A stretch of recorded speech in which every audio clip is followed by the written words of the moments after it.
जब वक्फ बोर्ड की प्रॉपर्टियों के ऊपर 5 स्टार होटल बनाए जा रहे थे, वक्फ बोर्ड की प्रॉपर्टीज़ के ऊपर बड़े बड़े लैंड बनाए जा रहे थे, तब ये उलमा हजरात कहाँ थे और ये जितने भी विपक्षी दल कहाँ थे? तब मुसलमान तुम्हारे को नज़र नहीं आ रहे थे, क्योंकि असदुद्दीन ओवैसी साहब को वक्फ बोर्ड से कोई लेना देना नहीं है, मुसलमानों से कोई लेना देना नहीं है। उलमा हजरातों से सिर्फ ये पूछना चाहता हूँ कि इस 65 साल के अंदर जब वक्फ बोर्ड की प्रॉपर्टी की ज़रूरत उन मुस्लिम परिवारों को थी जिनके सर पर छत नहीं थी सर छुपाने के लिए, तब आप लोग कहाँ थे? ये विपक्षी जो आज इस वक्फ बोर्ड बिल के अगेंस्ट खड़े हैं, यही भेड़ियों ने 10 से 12 लाख करोड़ रुपए की वक्फ बोर्ड की प्रॉपर्टी खा चुके हैं। वक्फ संशोधन बिल आज सदन में लाया गया है, जिसको लेकर पूरे देश में हंगामा मचा हुआ है। एक तरफ कहा जा रहा है कि देश में फिर से आगजनी होगी, दंगा होगा, लेकिन दूसरी तरफ सरकार की तरफ से कहा जा रहा है कि ये जो कानून है, ये कानून आम मुस्लिम के लिए बहुत हित में लाया गया। ऐसे में कुछ मुस्लिम समुदाय के लोग हैं, इसे समझने का प्रयास किया जाए, ये लोग इस बिल को लेकर क्या सोचते हैं? क्या नाम है सर? मेरा नाम नवाब कुरैशी है। कुरैशी साहब, कैसे देख रहे हैं ये जो बिल लाया गया है, इसको आप लोग किस तरीके से देख रहे हैं? मैं इस बिल को इस तरह से देख रहा हूँ, जैसे कि आपको पता होगा 1955 से लेकर 2014 तक जी इस कांग्रेस निकम्मी सरकार ने और अन्य विपक्षी दलों ने अदर स्टेटों के अंदर जी के अपने कुछ गुरखे बिठाकर वो सेंटर वक्फ बोर्ड के अंदर, मुस्लिम गुरखे बिठाकर सेंटर वक्फ बोर्ड के अंदर और स्टेट वक्फ बोर्डों के अंदर जी तो इन्होंने जो असल में मैं बताता हूँ कि ये जो प्रॉपर्टी है वक्फ बोर्ड की, जो प्रॉपर्टी है, ये जो वक्फ बोर्ड जो कौम को वक्फ कर देता है तो वो प्रॉपर्टी वक्फ बोर्ड में आ जाती है और उसका जो मालिक है वो सिर्फ अल्लाह है। और इसका मेरे को यकीन है कि अल्लाह इन प्रॉपर्टियों का मालिक होता है। और असल में इस प्रॉपर्टी के जो हकदार हैं ना, जो मुस्लिम्स, जो हमारी मुस्लिम्स जो विधवा बहनें हैं, यतीम, मिस्कीन, गरीब और शरीफ मुसलमान, इनका जो हक है इस प्रॉपर्टी के ऊपर पूरा इन लोगों का हक है। और पिछले 1955 से लेकर 2014 तक इस कांग्रेस निकम्मी सरकार ने और अन्य विपक्षी दलों ने सेंटर वक्फ बोर्ड में बैठकर और स्टेट वक्फ बोर्डों के अंदर बैठकर वक्फ बोर्ड की प्रॉपर्टी को इन्होंने लूटा है दोनों हाथों से।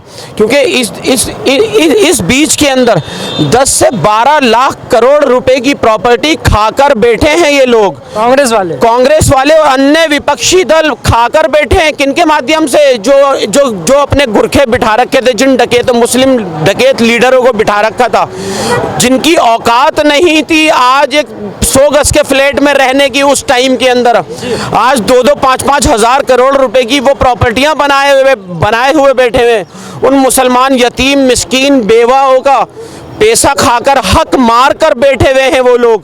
और आज नरेंद्र मोदी जी आज देश के लिए, आज नरेंद्र मोदी जी देश के लिए और देशवासियों के लिए और हिंदू, मुस्लिम, सिख, ईसाई सभी समाजों के लिए काम कर रहे हैं। तो मेरा कहने का मतलब ये है कि नरेंद्र मोदी जी अगर इस बिल को पास कर रहे हैं तो उन डकैतों की दुकानें बंद कराने का काम कर रहे हैं। एक चीज़ जरा ये भी हमारे दर्शकों को समझाइए। आज ओवैसी साहब कह रहे थे कि ये जो बिल लाया गया है, ये बिल मस्जिदों को, मज़ारों को हम सबसे छीनने का बिल है, इसको किसी भी शर्त पे हम लागू होने नहीं देंगे, इसका हम पुरजोर तरीके से सड़क पे हम खूब विरोध करेंगे। आप लोग जाइएगा विरोध करने ओवैसी साहब के साथ, या ओवैसी साहब को आप क्या कहना चाहते हैं? असल में ओवैसी साहब जो हैं, मेरा मानना है कि ओवैसी साहब सिर्फ देश के माहौल को ख़राब करने वाली बात करते हैं, हिंदू मुस्लिम के बीच दीवार खड़ी करने वाली बात करते हैं। कभी भी असदुद्दीन ओवैसी साहब ने हिंदू मुस्लिम को जोड़ने की बात नहीं करी है, हिंदू मुस्लिम को तोड़ने की बात करी है, देश में रूमर फैलाने की बात करी है। जैसे कि असदुद्दीन ओवैसी साहब भी जंतर मंतर पर हमारे जो मुस्लिम उलमाओं ने 17 तारीख को जो धरना प्रदर्शन किया था कि असदुद्दीन ओवैसी साहब उसमें भी पहुँचे थे, क्योंकि असदुद्दीन ओवैसी साहब को वक्फ बोर्ड से कोई लेना देना नहीं है, मुसलमानों से कोई लेना देना नहीं है। असल में जो उनकी हैदराबाद में जो प्रॉपर्टी है, जिन पर इन्होंने स्कूल बना रखे हैं, कॉलेजेस बना रखे हैं, गवर्नमेंट मतलब स्कूल कॉलेजेस बना रखे हैं, प्राइवेट टावर बना रखे हैं, करीब 20% प्रॉपर्टी वक्फ बोर्ड की है जो इन्होंने कब्जा रखी है। बहुत बड़ी बात कह रहे हैं। मैं बहुत बड़ी बात नहीं कह रहा, जो सच है मैं वो कहना चाह रहा हूँ आपसे।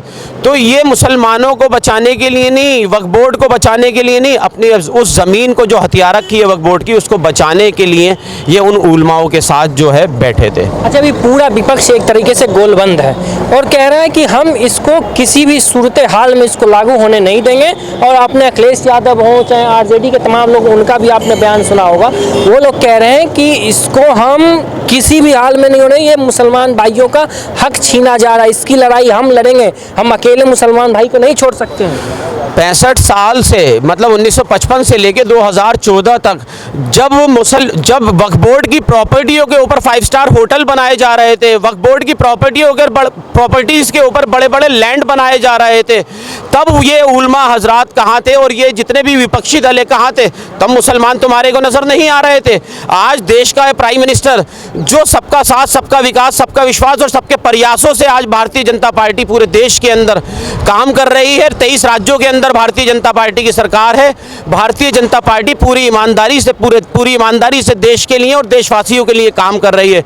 आज नरेंद्र मोदी जी आज ये वक्फ बोर्ड बिल को जो लेकर आए हैं, जो वक्फ बोर्ड बिल जो आज पास होना है, तो मेरा मानना है ये उन मुसलमानों को फ़ायदा पहुँचेगा जो मुसलमान देश का शोषित पीड़ित मुसलमान था, जिन मुसलमानों को वक्फ बोर्ड का लाभ ही नहीं मिला आज तक।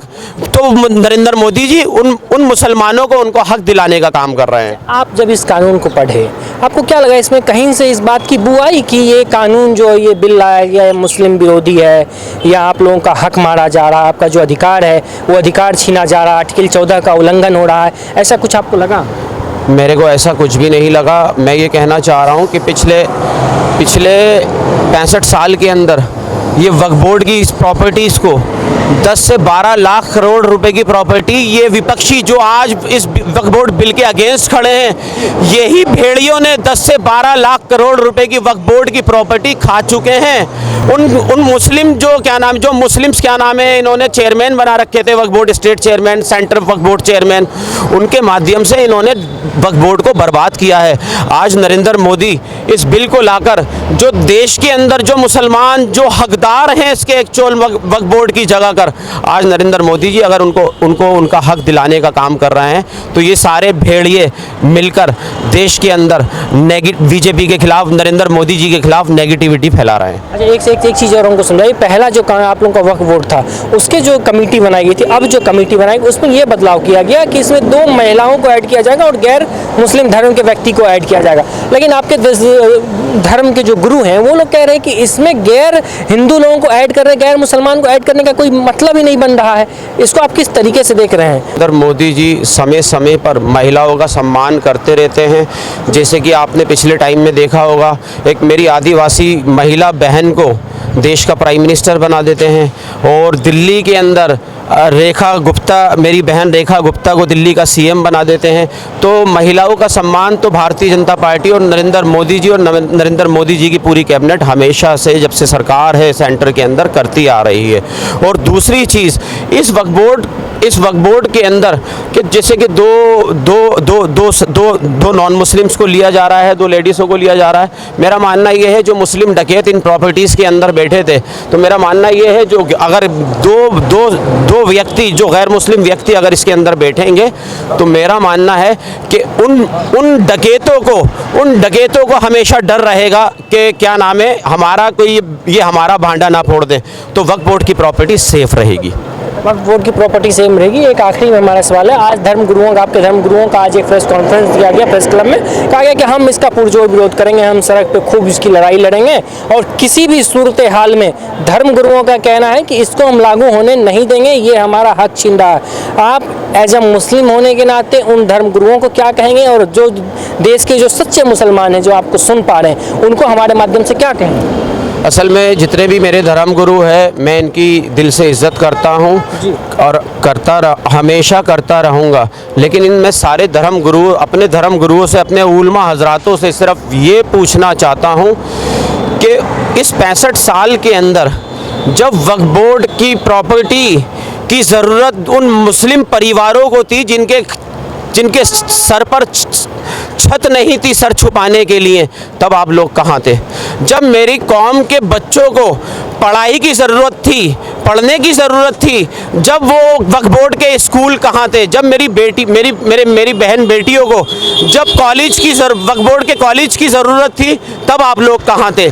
जब मेरे समाज के बीमारों को वक्फ बोर्ड के हॉस्पिटल्स की ज़रूरत थी, तब आप लोग कहाँ थे? आज एक देश का प्राइम मिनिस्टर अगर इस बिल को सच्चाई के साथ और उन मुस्लिम गरीबों के लिए अगर ये बिल पास कर रहा है और इसका लाभ अगर उन मुस्लिम गरीबों को मिल रहा है, तो मैं उन उलमा हजरातों से पूछना चाहता हूँ, तो भारतीय जनता पार्टी का क्या कसूर है और उन गरीब मुसलमानों का जो मोदी जी भला चाहते हैं और क्यों नहीं होने देते आप? इसका लाभ यार मैं कह रहा हूँ कि मुस्लिम शोषित पीड़ित और जो हमारे यतीम मिस्कीन बच्चे थे उनको मिला ही नहीं आज तक, इस 55-60 साल के अंदर मिला ही नहीं। ये बिल पास होगा, उन गरीबों के हक के लिए मोदी जी की लड़ाई ये जारी है और ये लड़ाई पूरी हो चुकी है लगभग। और मेरा मानना ये है कि इस बिल को पास किया जाए और उन गरीबों को नरेंद्र मोदी जी की तरफ से लाभ दिया जाए। तो मतलब आप लोग आम जो मुसलमान हैं वो नरेंद्र मोदी के इस बिल का समर्थन करते हैं और आप लोग नरेंद्र मोदी जी के साथ हैं? बिल्कुल, हम इस बिल का समर्थन यूँ करते हैं क्योंकि देश के अंदर लुटेरों से बचाया जा रहा है। मैं देख रहा हूँ 55-60 साल के अंदर एक देश का प्राइम मिनिस्टर देश की जनता ने दिया है, जो खाने वाला नहीं खिलाने वाला आया है, जो लूटने नहीं लुटेरों को ख़त्म करने आया है, जो लोगों से कपड़ा छीनने नहीं लोगों को कपड़ा पहनाने आया है, भूखों को खाना छीनने नहीं भूखों को खाना खिलाने आया है। ये सभी समाज, हिंदू मुस्लिम सिख ईसाई, सभी समाजों के लिए आज देश के प्राइम मिनिस्टर नरेंद्र मोदी जी और आपकी पूरी कैबिनेट और भारतीय जनता पार्टी इन सब के लिए काम कर रही है।